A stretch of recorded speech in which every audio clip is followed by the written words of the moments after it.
والصلاة والسلام على أشرف المرسلين سيدنا محمد وآله وصحبه أجمعين. أما بعد بهذا الصحافة قارهان إن تي في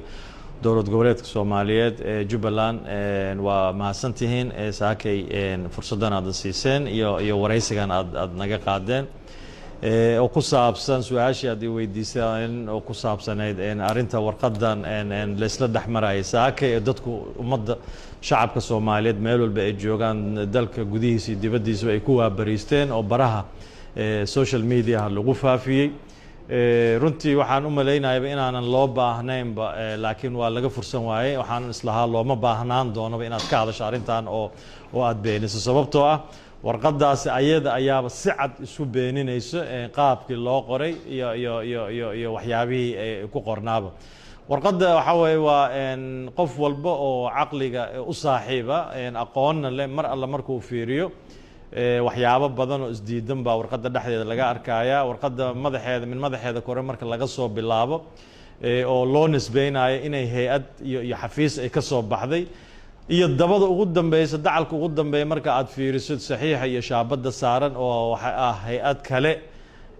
shaabadeeda saxiixeeda u saaran yahay marka ayada ayaaba isburinaysa warqadaasi total warqad been abuur ah la been abuuray cidii been abuurtayna waxa waaye aqoonteeda waxaan islahaynba marka wax la been abuuraayo waxa waaye qofku farsamo walba oo ayuu la imaan doonaa oo adeegsan doonaa oo xitaa ay adkaan lahaydba in warqadaasi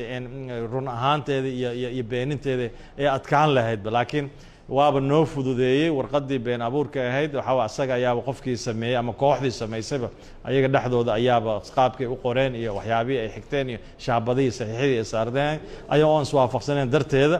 yaaba waxa weeye waa qofku uma baahna marka in faahfaahin la siiyo warqadaasi totally waa warqad been abuura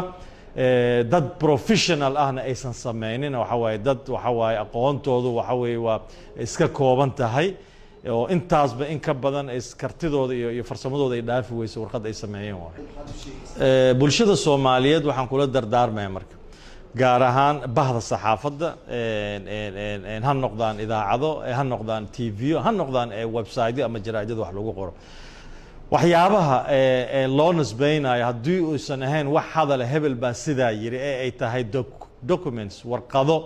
ay yihiin loo nisbeynayo in xafiis ay ka soo baxeen inta ayagu marka share ay dhihi lahaayeen ay qaybin lahaayeen ama ay meelo kale intay ka soo koobiyeystaan waxa weeye ay website-yadu ama jaraa'idadooda ku daabici lahaayeen waxa ugu habboon waxa waaye si ayaga naftirkooda kalsoonidoodii iyo shacabka ay ku qabeen oo mararka qaar la dhihi jiray wararkan waa warar wallahi xaqiiq ah sababtoo ah website ama idaacad ama TV aan looga baran warar aan xaqiiqayn inay baahiyaan ama warar lagu degdegay oo aanan hubsiimay tixraac leh inay baahiyaan ayaanu ka soo xiganay marka si aan kalsoonidoodaas aysan hoos ugu dhicin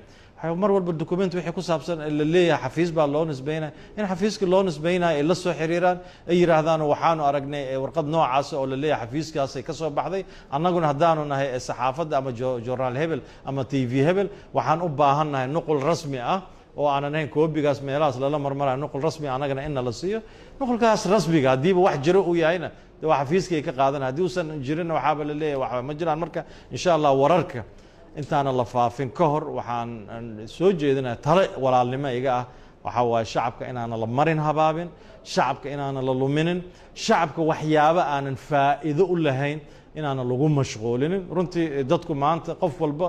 wuxuu ku mashquulsan yahay sidii uu nolol maalmeedkiisa u dabari lahaa sidii waxa waa caruurtiisa nolol wanaagsan ugu heli lahaa sidii waxa waaye waa amni ugu soo toosi lahaa amni marka in waxyaabo kale aanan jirin fidna aanan jirin inta la abuuri lahaa waxyaabo aanan jirin dadka lagu mashquulin lahaa waxaan codsanayaa wararka noocaasa saxaafadda naftirkeeda bahda saxaafaddu inay iska hubiyaan waxa ka jira markay hubiyaan in wixii wax rasmi ay yihiin ay markaa de shacabkoodii dadka ayaga ku xiranna markaas wararkaas guddigan hore aanu guddigu waa guddi qabanqaabo oo soo qabanqaabin doona doorashada madaxweynaha dowlad goboleedka koonfur galbeed Soomaaliya 17 November 17 November dhici doonta